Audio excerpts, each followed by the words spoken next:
Magandang umaga sa Tondo, Maynila. Patay ang isang lalaking user at tulak umano ng droga sa isang buy-bust operation. Ang suspect sumuko na sa Oplan Tokhang nitong Hunyo pero nagpatuloy raw sa pagbebenta ng droga. Narito ang report ni Von Aquino.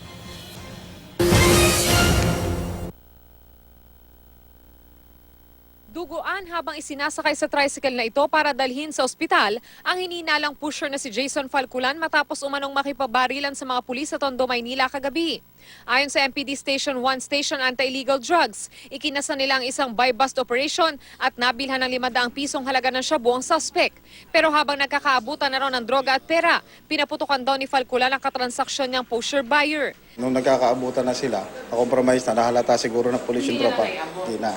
Nakuha sa suspect ang isang kalibre 38 baril, 500 pesos marked money, isang sachet na ibinenta na hininalang shabu at isa pang 2.5 grams na hininalang shabu. Idineklarang dead on arrival si Falculan sa ospital. Hunyo raw sumuko si Falculan sa Oplan Tokhang pero nakakuha doon ng impormasyon ng mga pulis na patuloy pa rin ito sa pagtutulak na illegal na droga. As a user siya. Then nagkaroon kami ng info na na siya, pusher na siya. Binaybas namin siya. Sa inisyal na investigasyon ng MPD Homicide, sinabi ng kaanak ng suspect na gumagamit pa rin umano ng shabu si Falculan pero hindi raw sila sigurado kung nagbebenta ito. Ito ang unang balita sa Maynila, Von Aquino reporting.